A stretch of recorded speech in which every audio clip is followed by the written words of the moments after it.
ಎಲ್ರಿಗೂ ನಮಸ್ಕಾರ.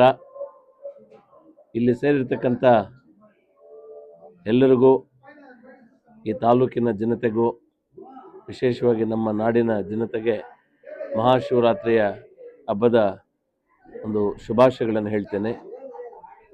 ನೋಡಿ, ದೇವರು ನೋಡೋ ಭಾಗ್ಯ ಇತ್ತೋ ಏನೋ, ನಮ್ಮ ಪ್ರಭಾಕರ್ ಅವರು ನನಗೆ ಅನ್ಎಕ್ಸ್ಪೆಕ್ಟೆಡ್ ಆಗಿ ಸಿಕ್ಕಿದ್ರು. ಅಣ್ಣ, ಈ ಥರ ಮೊಗಲೇಶ್ವರ ದೇವಸ್ಥಾನಕ್ಕೆ ಹೋಗಿ ಬರೋಣ ಬಾ ಅಂತಂದರು.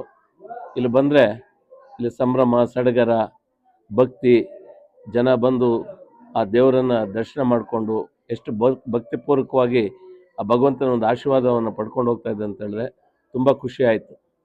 ಬಹುತೇಕವಾಗಿ ಇಲ್ಲಿ ನಡೆದಿರ್ತಕ್ಕಂಥ ಎಲ್ಲ ಹಿರಿಯರು ಸುಮಾರು ನಾನು ಕೇಳ್ಪಟ್ಟೆ 8 ದಿವಸಗಳಿಂದ ಇಲ್ಲಿ ದೇವಸ್ಥಾನವನ್ನು ಸ್ವಚ್ಛಗೊಳಿಸಿ ಇವನ್ನೆಲ್ಲವೂ ಕೂಡ ಒಂದು ಚೆನ್ನಾಗಿ ಮಹಾಶಿವರಾತ್ರಿ ಮಾಡಬೇಕು ಅಂತೇಳಿ ಒಂದು ದಿಟ್ಟ ನಿರ್ಧಾರವನ್ನು ತಗೊಂಡು ನಿಜವಾಗ್ಲೂ ಕೂಡ ಅವರು ತೋರ್ಪಡಿಸಿರ್ತಕ್ಕಂಥ ಒಂದು ಆಸಕ್ತಿ ನಿಜವಾಗ್ಲೂ ಕೂಡ ಶ್ಲಾಘನೀಯ. ಆ ಭಗವಂತ ನೀವು ಏನು ಈ ಒಂದು ಕಾರ್ಯದಲ್ಲಿ ತಾವು ತೊಡಸ್ಕೊಂಡಿದ್ದೀರಿ, ಆ ಭಗವಂತ ನಿಮ್ಗೆ ಅಷ್ಟೈಶ್ವರ ಆರೋಗ್ಯ ಕೊಟ್ಟು ನಿಮ್ಮನ್ನೆಲ್ಲರೂ ಕೂಡ ಚೆನ್ನಾಗಿಟ್ಟಿರಲಿ ಅಂತ ನಾನು ದೇವರಲ್ಲಿ ಪ್ರಾರ್ಥನೆ ಮಾಡ್ತೀನಿ. ವಿಶೇಷವಾಗಿ ನಾನು ಇಲ್ಲಿ ಬಂದ ಮೇಲೆ ಕೇಳ್ಪಟ್ಟೆ, ಇದು ಬಹಳ ಹಳೆ ದೇವಸ್ಥಾನ, ಮೊಗಲೇಶ್ವರ ಸ್ವಾಮಿ ನೆನೆದವರ ಒಂದು ಮನದಲ್ಲಿ ಅನ್ನುವ ಹಾಗೆ ಅವರು ನಾವು ಏನು ಅರಿಕೆ ಮಾಡಿಕೊಂಡ್ರೆ ಅದು ನೆರವೇರ್ತದೆ. ಬಹಳ ಭಕ್ತಿಪೂರ್ವಕವಾಗಿ ಆತನನ್ನು ನಾವು ಸೇವೆ ಮಾಡಿ ಆತನಲ್ಲಿ ನಾವು ಏನಾದರೂ ಬೇಡ್ಕೊಂಡ್ರೆ ಅದನ್ನು ಖಂಡಿತ ನಮಗೆ ಅನುಗ್ರಹಿಸ್ತಾನೆ ದೇವರು ಅಂತಕ್ಕಂಥ ಒಂದು ಮಾತನ್ನು ಕೇಳ್ಪಟ್ಟೆ. ಸುಮಾರು ವಿವಿಧ ಕಡೆಗಳಿಂದ ಬಂದು ದೇವ್ರ ದರ್ಶನ ಮಾಡಿಕೊಂಡು ಜನ ಬಂದು ಹೋಗ್ತಾರೆ ಅಂತಕ್ಕಂಥ ಒಂದು ವಿಚಾರ ಕೂಡ ತಿಳಿದು ನನಗೂ ಕೂಡ ತುಂಬ ಸಂತೋಷ ಆಯಿತು.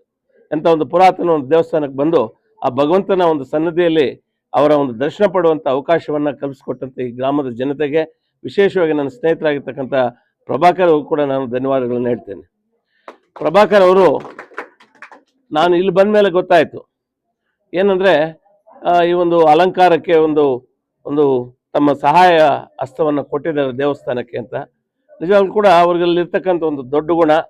ನಿಜವಾಗ್ಲೂ ಕೂಡ ನನಗೆ ಖುಷಿ ಆಯಿತು.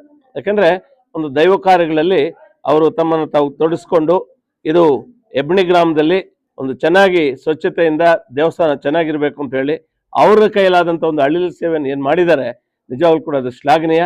ಆ ಭಗವಂತ ಕೂಡ ಅವರು ಕೂಡ ಅಷ್ಟೈಶ್ವರ ಆರೋಗ್ಯ ಕೊಟ್ಟು ರಾಜಕೀಯವಾಗಿ ಇನ್ನು ಒಂದು ಎತ್ತರಕ್ಕೆ ಬೆಳೀಲಿ. ಇವರು ನಿಮ್ಮೆಲ್ಲರ ಒಂದು ಆಶೀರ್ವಾದದಿಂದ, ಆ ಭಗವಂತನ ಒಂದು ಆಶೀರ್ವಾದದಿಂದ ಅವರು ಬಹಳ ಎತ್ತರಕ್ಕೆ ಕೂಡ ಬೆಳೀಲಿ ಅಂತ ಹೇಳ್ತಾ, ಮತ್ತೊಮ್ಮೆ ಮಗದೊಮ್ಮೆ ನಾವು ಏನಿಲ್ಲಿ ಬಂದಾಗ ತಾವು ಬಹಳ ಆಧಾರದಿಂದ ನಮ್ಮನ್ನು ಬರಮಾಡಿಕೊಂಡು ನಿಮ್ಮ ಒಂದು ವಿಶ್ವಾಸ ನಮ್ಗೇನು ತರ್ಪಡಿಸಿದಿರಿ, ನಿಮ್ಮ ವಿಶ್ವಾಸಕ್ಕೆ ನಾವು ಬೆಲೆ ಕಟ್ಟಕ್ಕಾಗಲ್ಲ. ಯಾವತ್ತೂ ಈ ವಿಶ್ವಾಸ ಹಿಂಗೆ ಇರಲಿ.